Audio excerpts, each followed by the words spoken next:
다 함께 일어서서 찬송가 285장을 부르시겠습니다.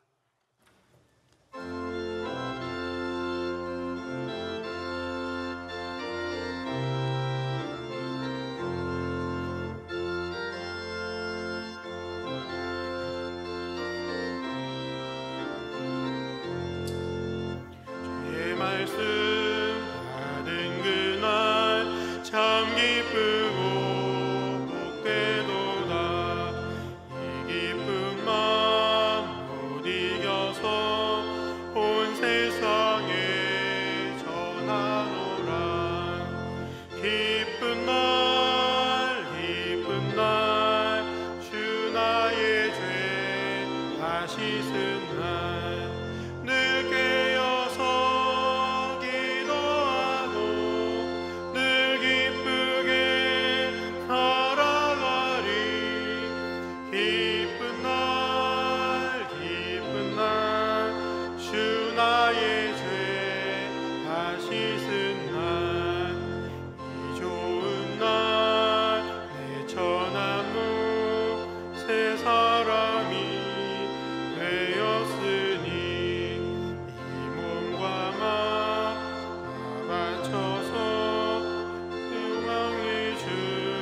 왕이신 나의 하나님이여, 내가 주를 높이고 영원히 주의 이름을 송축하리이다.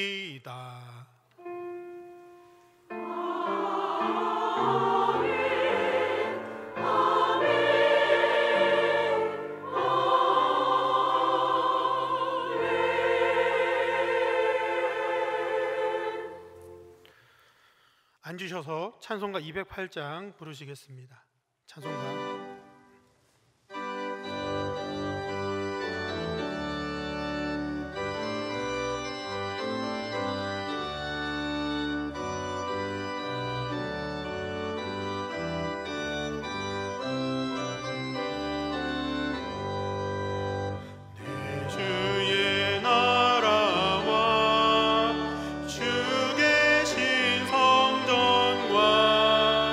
피 흘려 사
예배를 위해 김현정 집사님께서 기도하시겠습니다.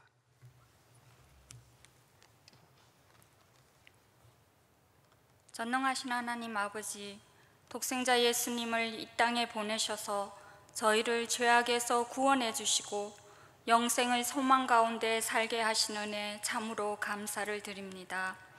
이 시간 주님 전에 나와 머리 숙인 저희들을 긍휼히 여기시고 한결같은 은혜로 함께하여 주시니 감사를 드립니다. 긍휼에 풍성하신 하나님, 저희가 하나님을 섬긴다고 하면서도 죄악 중에 거하고 저희 마음에 원하는 길을 따라 살았음을 고백하오니 용서하여 주시옵소서. 혹여 진노 중에서라도 하나님의 긍휼하심을 잊지 말아 주시옵소서. 이제 회복시키시고 치료하시는 예수님의 보혈로 저희를 정결케 하시고 성령의 능력으로 또다시 부흥의 불길이 타오르게 하여 주시옵소서. 치료하시는 하나님 아버지, 코로나 바이러스로 인하여 일상의 생활들이 제한된 가운데 살고 있습니다. 이때 하나님의 거룩한 백성들이 일어나 함께 회개하고 간구하여 하나님의 마음을 움직이며 소멸시켜 주시는 하나님의 전능하심을 보게 하여 주시옵소서. 어서 속히 치료제와 백신이 개발되게 하여 주시고 방역당국과 의료진들, 자원봉사자들의 수고와 헌신이 헛되지 않게 도와주시옵소서. 학업 중에 있는 학생들의 학교 생활도 정상화되게 인도하여 주시고 계속되는 어려움에 처해 있는 국민들에게 극복할 수 있는 힘과 용기를 부어주시옵소서. 국민 모두가 한 마음으로 이 위기를 지혜롭게 이겨나가도록 도와주시옵소서. 사랑의 하나님 아버지, 저희가 교회에서 함께 모여 기도드리진 못하지만 호국보훈의 달을 맞이하여 625시간 기도드리는 시간을 갖게 됩니다. 온 성도가 삶의 처소에서 합심하여 기도드리게 하시고 이 나라 이 민족이 더욱 안정되고 평화롭게 세워져 가길 간절히 기도드리옵나이다.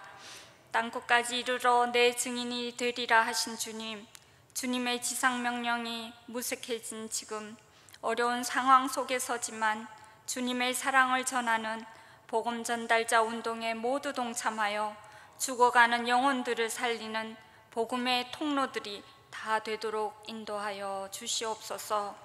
계속되는 재난으로 성도들의 믿음이 떨어질까 안타까워하며 기도드리시는 담임 목사님을 위해 간구합니다. 늘 독수리의 날개침의 올라옴 같은 새 힘을 부어주시고 지혜와 능력과 성령의 충만함을 주셔서 지친 성도들을 쉴만한 물가로 인도하기에 부족함 없도록 도와주시옵소서. 원로 목사님의 건강과 남은 사역도 지켜주시고 부교육자님들에게도 늘 영과 육을 강건케 해 주시옵소서. 천안중앙교회 모든 성도들이 고난 속에서도 오히려 더욱 선명히 드러나는 믿음의 흔적들을 찾아 신앙이 더욱 성숙되게 인도하여 주시옵소서. 오늘 이 시간 하나님의 얼굴을 구하며 말씀 앞에 섭니다. 세우신 소병진 목사님께 성령의 두루마기를 입히사 귀한 말씀이 선포되어 여기에 모인 모든 성도들의 믿음과 행함이 성숙되는 시간 되게 하여 주시옵소서. 여전도의 찬양대의 찬양도 하늘 보좌를 울리게 하시며 헌신하는 찬양대원의 모든 가정이 늘 평안하게 지켜주시옵소서. 지금까지 도우신 에베네셀의 하나님께서 앞으로도 천안중앙교회와 동행해 주실 줄 믿으며 우리를 죄악에서 구원해 주신 생명의 주 예수 그리스도 이름으로 기도드리옵나이다. 아멘. 사랑의 주 하나님, 기도 들어주소서. 아멘, 아멘, 아멘, 아멘.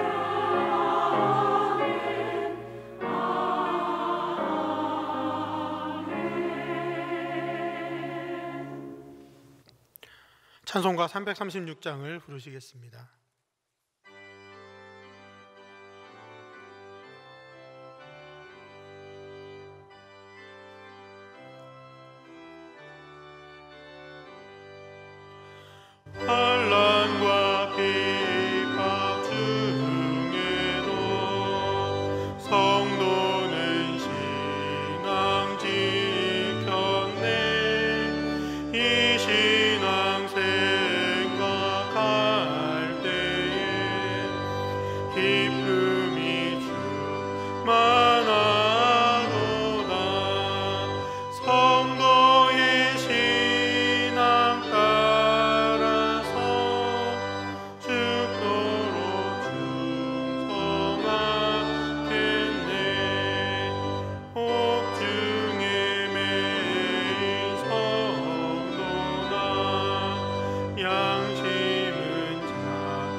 오늘 우리에게 주신 하나님 말씀은 구약성경 다니엘 1장 3절로 16절까지의 말씀입니다. 제가 보는 성경으로 구약 1231쪽입니다.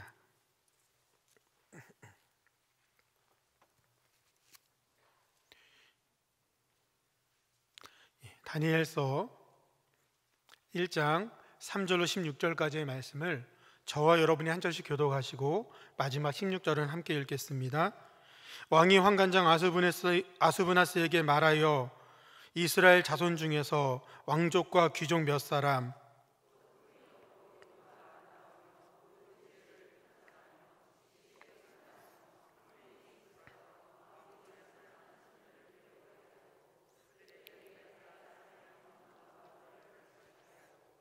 또 왕이 지정하여 그들에게 왕의 음식과 그가 마시는 포도주에서 날마다 쓸 것을 주어 3년을 기르게 하였으니 그 후에 그들은 왕 앞에 서게 될 것이더라.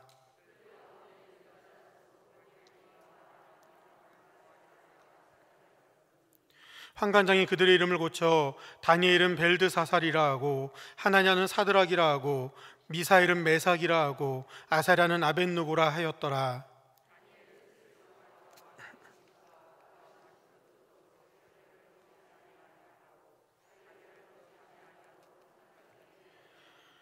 하나님이 다니엘로 하여금 환관장에게 은혜와 긍휼을 얻게 하신지라.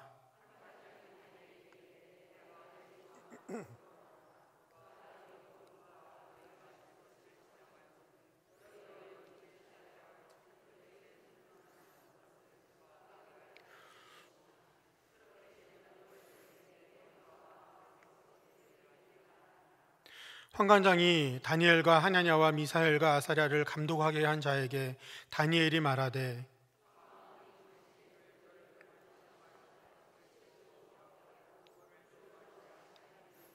당신 앞에서 우리의 얼굴과 왕의 음식을 먹은 소년들의 얼굴을 비교하여 보아서 당신이 보는 대로 종들에게 행하소서 하매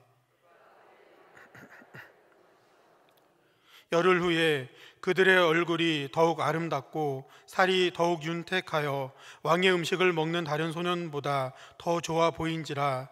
그리하여 감독하는 자가 그들에게 지정된 음식과 마실 포도주를 제하고 채식을 주니라. 아멘. 여전도의 찬양대에 찬양이 있겠습니다.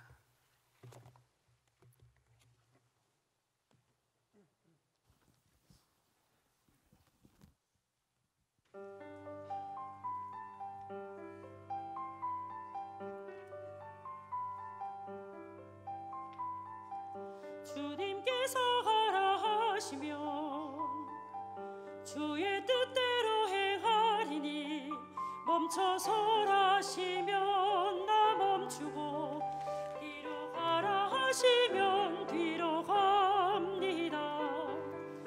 주님께서 하라 하시면 주님 뜻대로 행하리니 주의 뜻하신 길로 오직 주의 뜻대로 나의 욕심으로 행하거나 남을 원망하지 않으리라.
어렸을 때 신앙교육을 받을 때는 목사님 침 맞는 앞자리가 은혜 받는 자리라고 했는데, 그렇죠?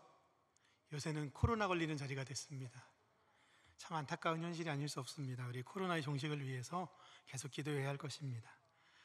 예전에 청년 사역을 할 때 한 청년을 신방했던 적이 있습니다. 이 청년은 동양의학에서 말하는 사상체질과 팔체질에 관심이 많았던 청년이고, 저의 체질에 대해서도 얘기해 주었습니다. 저는 태음 목양체질이라고 했습니다. 사실 저는 사상체질이나 팔체질에 관심이 없습니다. 그때도 없었고 지금도 없습니다. 그런데 10년 전에 그 청년의 말을 기억하는 이유는 그 뒤에 했던 말이 너무 마음에 들었기 때문입니다. 이렇게 말했습니다. 전도사님은 태음 목양체질이에요. 그때는 전도사 때였습니다. 전도사님 같은 체질은 고기를 꼭 드셔야 해요. 나중에라도 다이어트 하신다고 고기 끊고 그러면 안 돼요. 저는 그 청년의 말에 아멘으로 화답하였고, 하나님 말씀 다음 가는 진리로 받아들이고 순종하며 지금까지 한순간도 고기를 끊은 적이 없습니다. 오늘 본문에는 정반대로 채식을 했던 사람들이 등장을 합니다. 특별히 채식을 하시는 분들이 너무너무 좋아할 만한 말씀이 12절부터 15절까지 등장합니다. 제가 다시 한번 읽어보겠습니다. 청하오니 당신의 종들을 열흘 동안 시험하여 채식을 주어 먹게 하고 물을 주어 마시게 한 후에 당신 앞에서 우리의 얼굴과 왕의 음식을 먹는 소년들의 얼굴을 비교하여 보아서 당신이 보는 대로 종들에게 행하소서 하매, 그가 그들의 말을 따라 열흘 동안 시험하더니 열흘 후에 그들의 얼굴이 더욱 아름답고 살이 더욱 윤택하여 왕의 음식을 먹는 다른 소년보다 더 좋아 보인지라. 아멘. 채식을 하시는 어느 목사님이 이 본문의 은혜를 받고 제목은 채식의 효능, 내용은 채식이 육식보다 건강에 좋다라고 설교하면 될까요?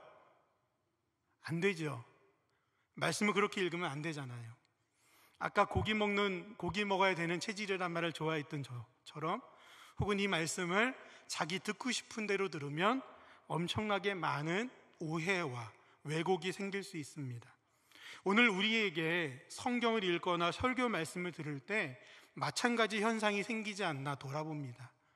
하나님의 말씀 앞에 정직히 나를 세우고 그 말씀으로 나를 비춰보아 내가 변화되어야 할 텐데, 그 말씀 속에 내가 듣고 싶은 얘기, 내 생각을 반영한 얘기만 골라들으려 하는 일이 우리 안에 있지 않나 돌아보아야 합니다.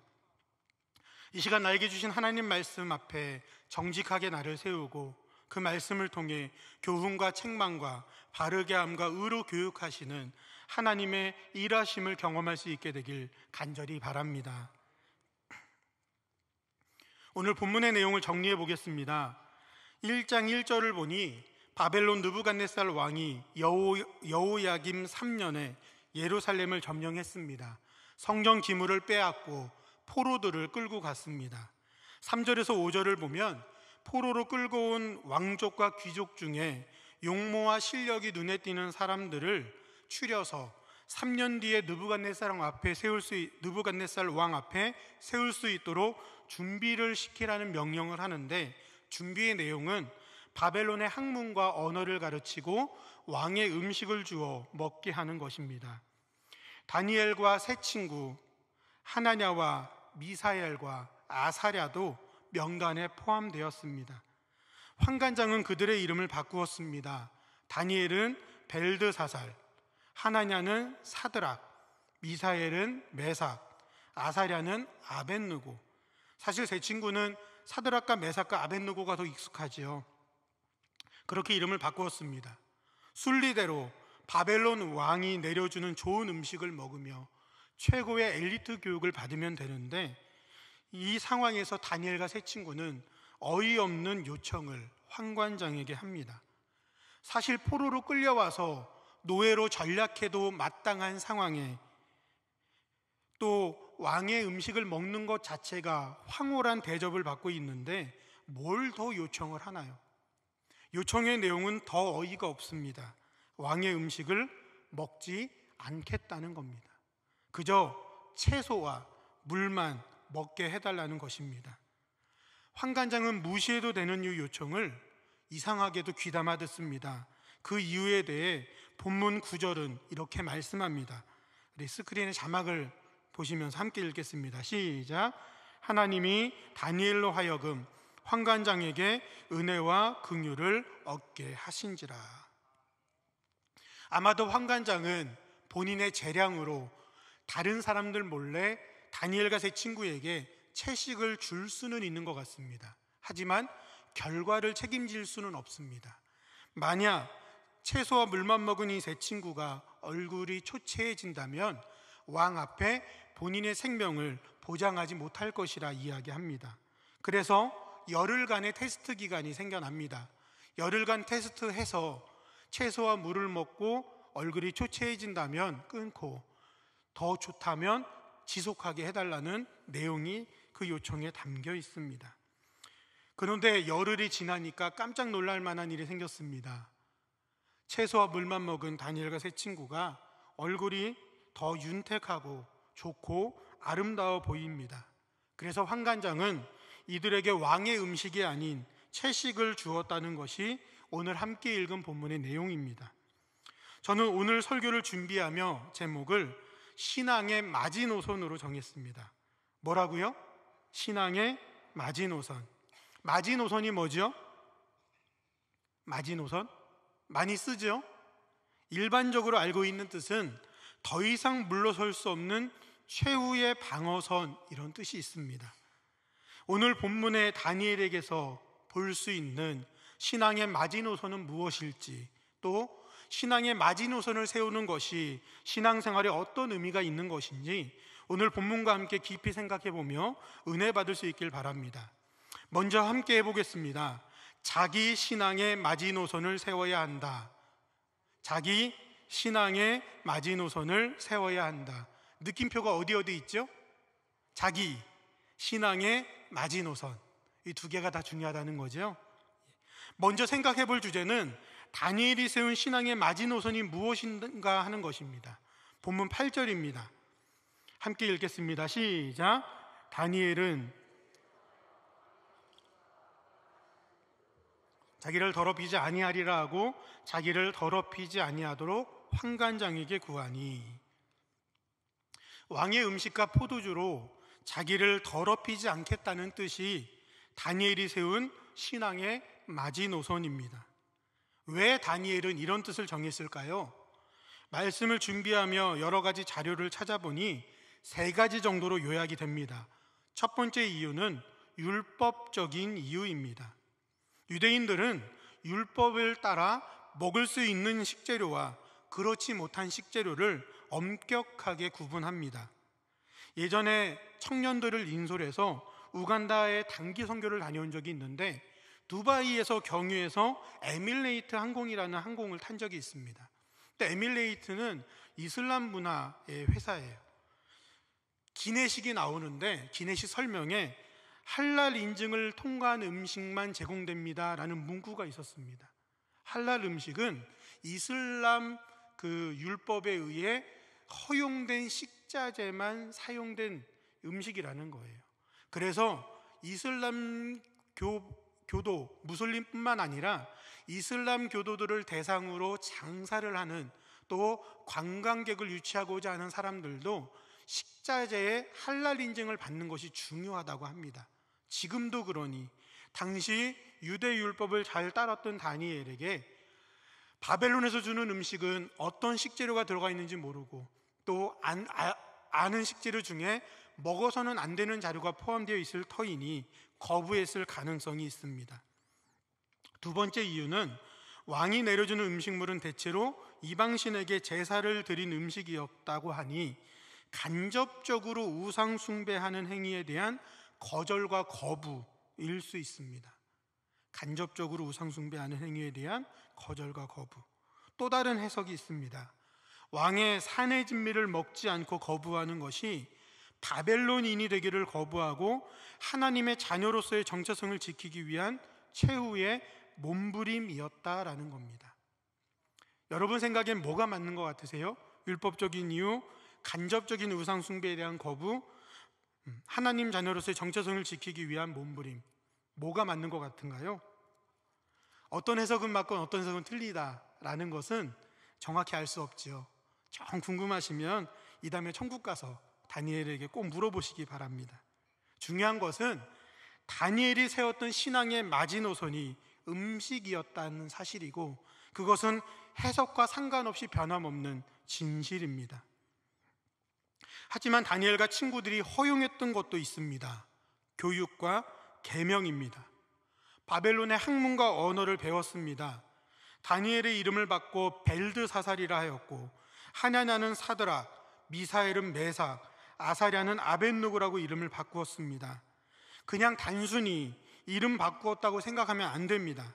다니엘은 하나님은 재판관이시다라는 뜻이고, 하나냐는 여호와께서 은혜를 베푸신다라는 뜻입니다.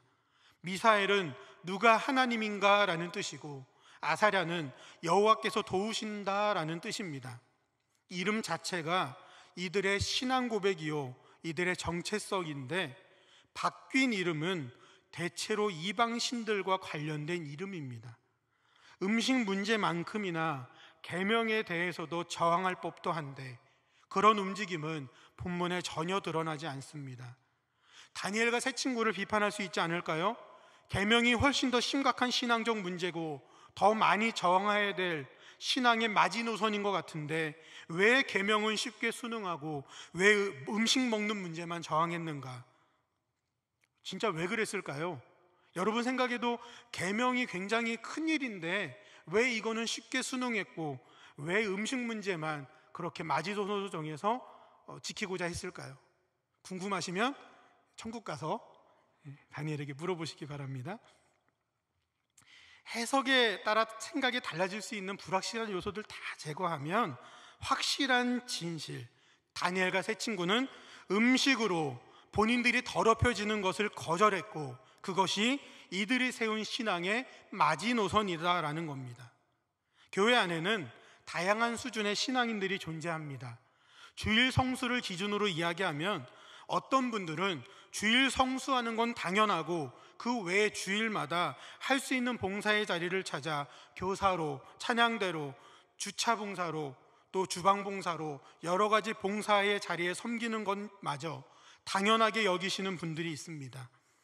반면 봉사는 하지 않지만 주일 성수는 생명처럼 여기시는 분들도 있습니다. 그런가 하면 특별한 일이 없으면 예배드리러 나오지만 환경상, 여건상, 건강상 녹록치 않으면 한 달에 한두 번 정도는 예배 빠지는 것 괜찮다고 여기시는 분들도 있습니다.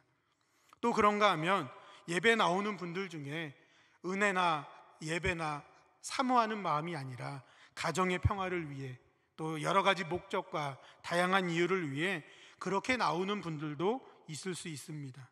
이런 다양한 수준의 신앙인들에게 똑같은 기준의 신앙의 마지노선을 세울 수 있을까요?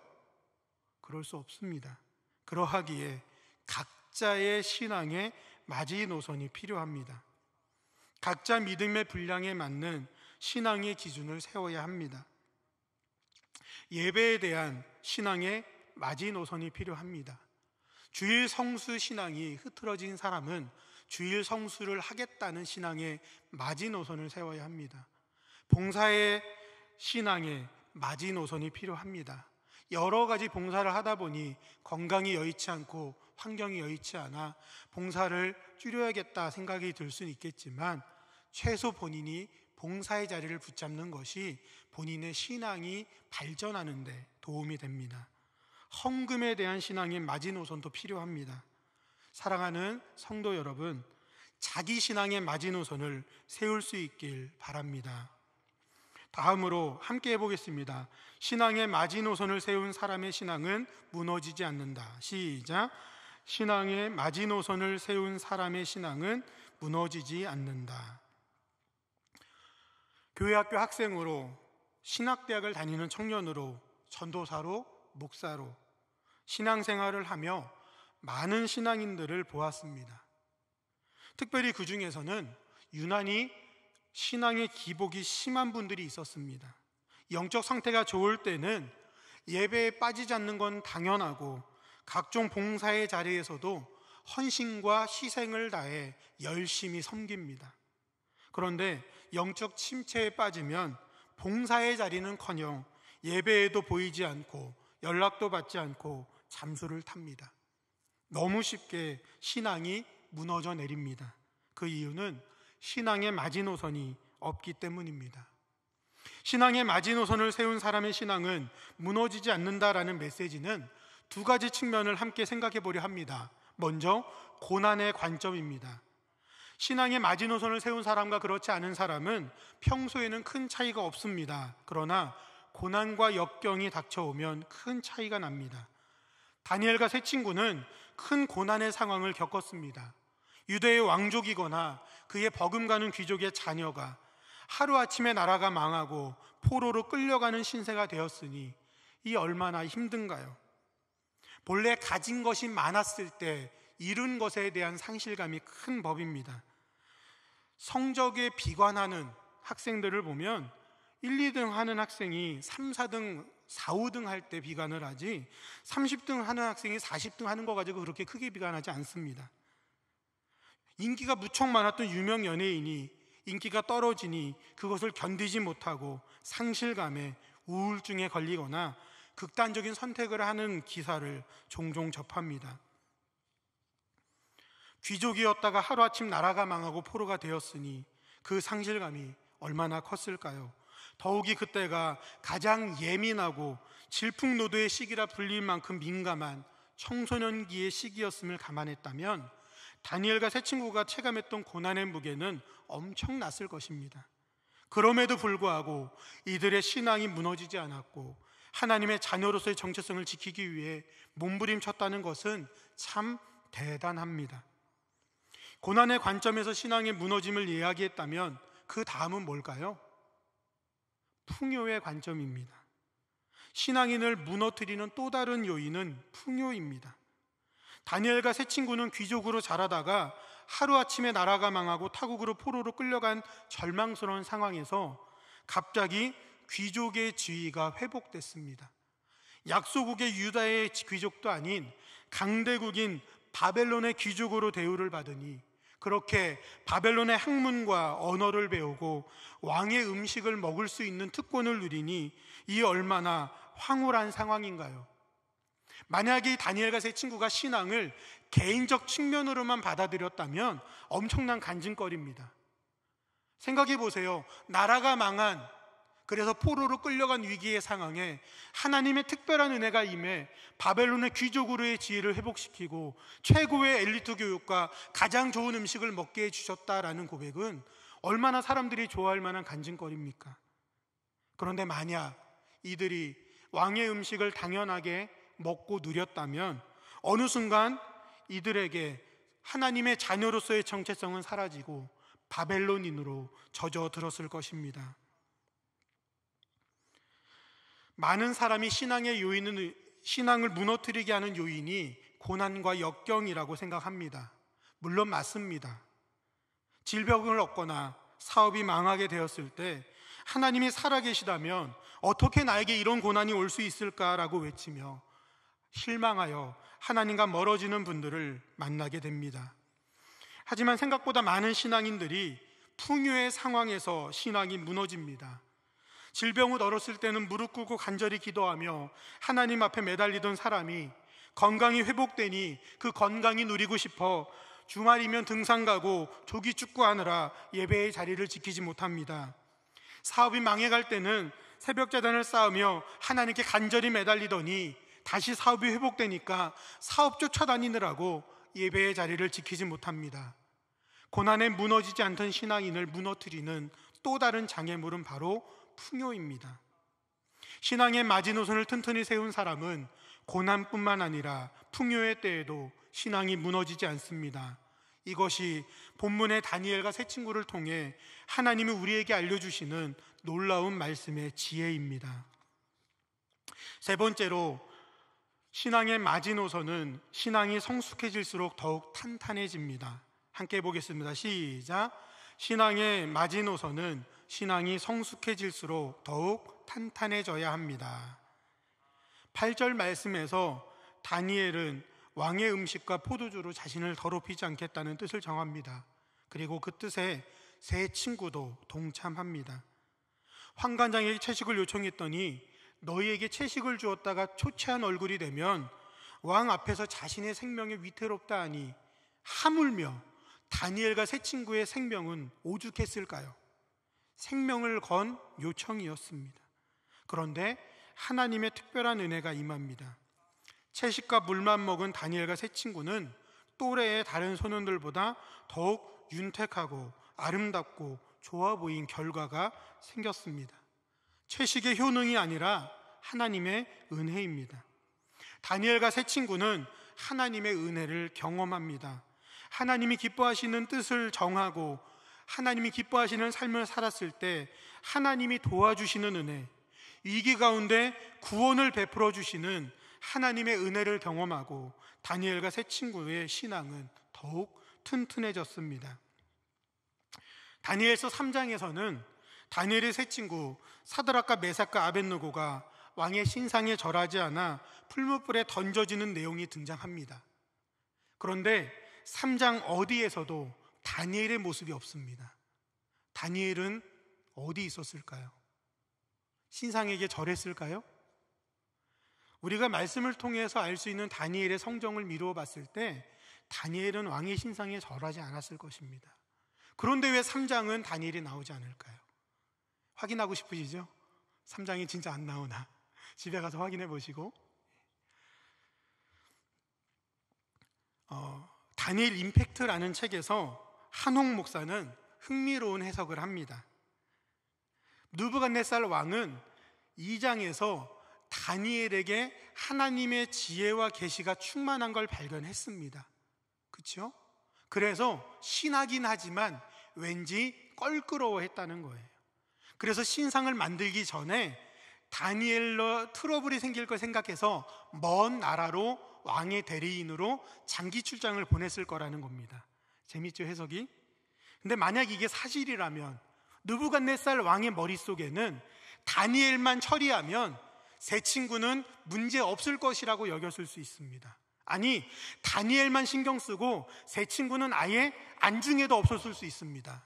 근데 사드락과 메삭과 아벳느고는 다니엘과 상관없이 그들의 튼튼한 신앙으로 왕의 신상에 절하지 않겠다고, 풀문벌에 던져지면 하나님이 우리를 구원해 주시겠지만 그렇게 하지 아니하실지라도 왕의 신상에 절하지 않겠다는 신앙의 마지노선을 세웠습니다.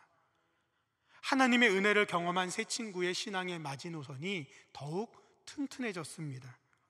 다니엘서 6장에서도 마찬가지입니다. 느부갓네살 왕을 필두로 한 바벨론이 패하고 바사가 들어섰으니 60년이 넘게 지났습니다. 그때까지도 다니엘의 신앙은 무너지지 않았습니다. 하루 3번 예루살렘을 향해 기도하는 신앙의 마지노선을 새롭고 튼튼하게 세우고 사자굴의 위협에도 굴하지 않는 믿음의 사람으로 우뚝 서게 되었습니다. 사랑하는 여러분, 하나님의 살아계심을 경험한 은혜가 있으시죠? 하나님의 기도의 응답의 은혜를 경험한 적이 있으시죠? 하나님의 은혜를 경험한 사람은 더욱 성숙한 신앙으로 서야 합니다. 성숙한 신앙인의 마지노선은 더 두꺼워집니다. 세상과는 조금 더 멀어지고 하나님과는 조금 더 가깝게 마지노선을 세워가야 합니다. 오늘 본문을 통해 은혜 받기 원하는 마지막 메시지가 있습니다. 함께 읽은 본문 약간 뒤인데요, 21절입니다. 함께 읽겠습니다. 시작. 다니엘은 고레스 왕 원년까지 있으니라. 다니엘의 처음을 다루는 1장에서 마지막을 함께 다루고 있습니다. 느부갓네살이 다니엘을 포로로 끌려갔던 시대가 BC 605년이고 고레스 왕 원년을 BC 539년으로 본다면 약 666년의 시간이 훌쩍 넘은 기록입니다. 왜 21절 말씀을 1장 맨 뒤에 넣었을까요? 왜 이제 막 이야기를 시작하는 첫 부분에 결론과 같은 내용을 넣었을까요? 어린 나이에 다니엘이 뜻을 정하여 신앙의 마지노선을 세우고 시작된 바벨론에서의 그리스도인으로서의 삶이 마지막까지 승리로 이어졌다는 것을 우리에게 말씀하고 있습니다. 옷을 입을 때는 첫 단추가 중요합니다. 건축을 할 때는 기초가 중요합니다.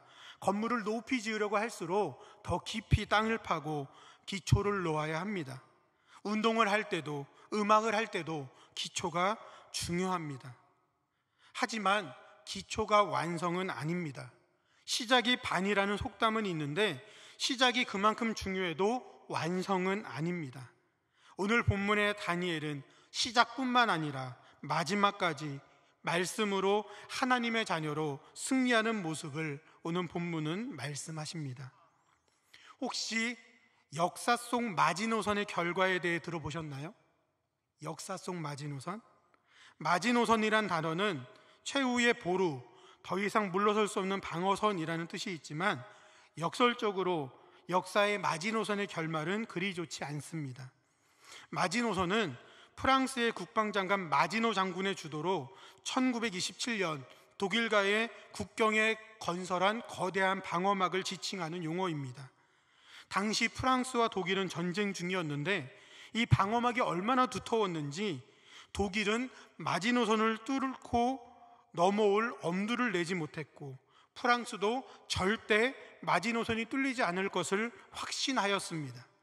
이에 독일은 마지노선을 우회해서 벨기에 쪽으로 프랑스를 침공하였고 전쟁에서 승리했습니다.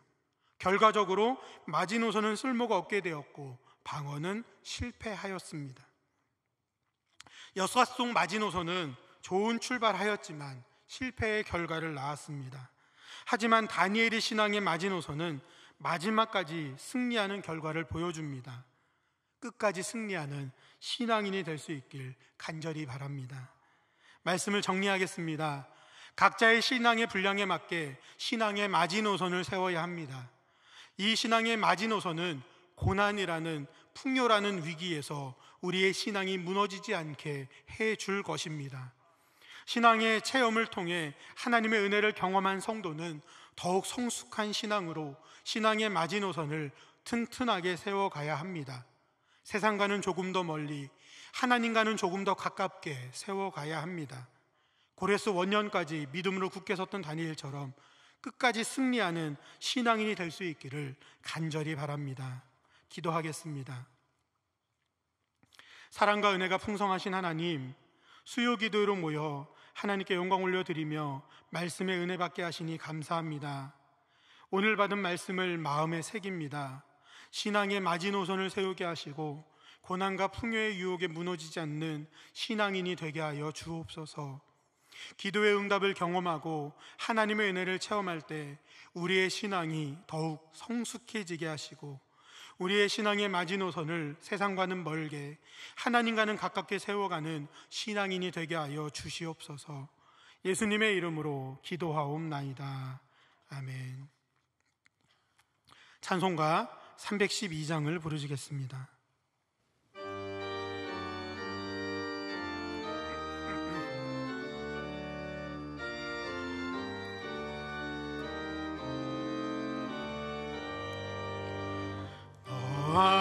하나님께 이끌리어 일평생 주만 바라면 어려울 때 주시고 언제나 지켜주시리. 주 크신 사랑 믿는 자 그 반석 위에 서리라. 너 설레는 마음 가다듬고 희망 중 기다리면서 그 은혜로 신 주의 뜻과 사랑에 만족하여라. 우리를 불러주 마음에 소원하신다. 주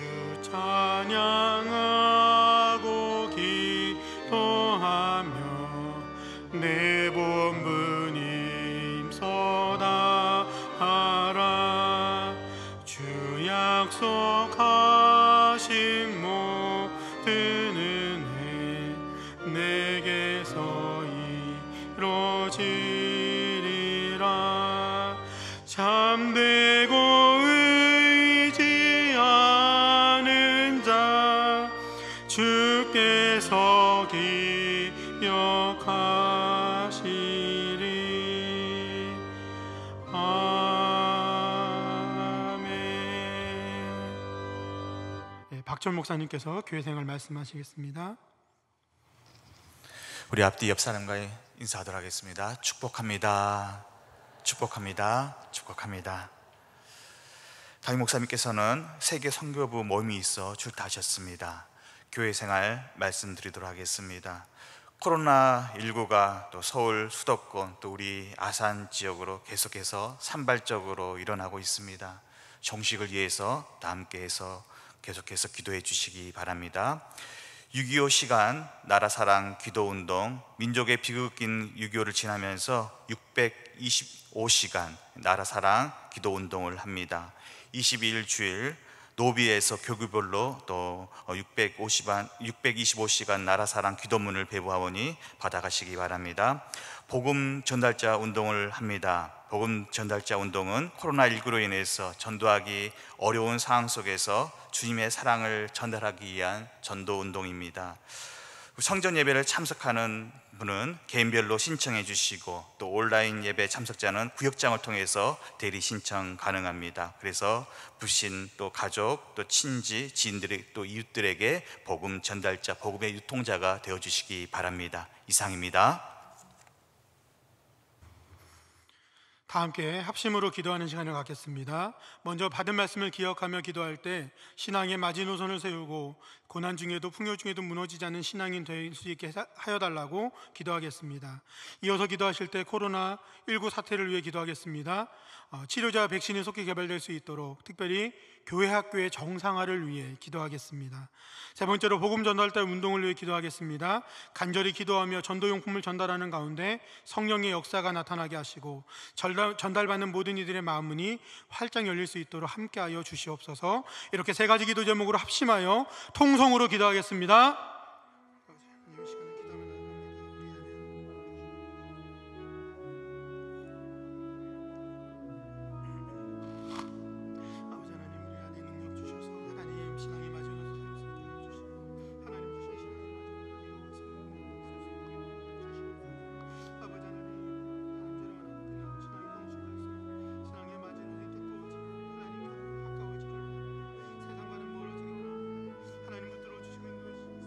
아버지 앞에 보면 나아갈 수 있도록 인도해 주시고 아버지 주시는 능력으로 나아가는 모습이 될 수 있도록 인도하여 주시옵소서. 아버지 코로나19 사태를 위해 기도합니다. 치료자 백신을 속히 개발되게 하시고 특별히 교회 학교의 정상화를 위해 기도합니다. 준비하는 모든 교육들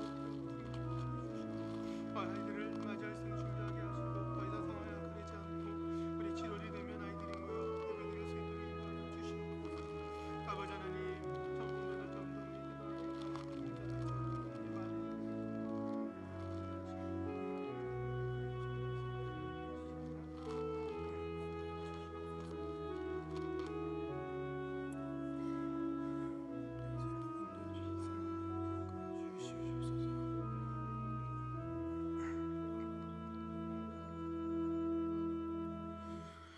사랑과 은혜가 풍성하신 하나님 아버지, 이 시간 예배드리며 정성껏 11조와 감사와 1,000번제와 세계 선교의 헌금을 준비하여 봉헌하여 드립니다.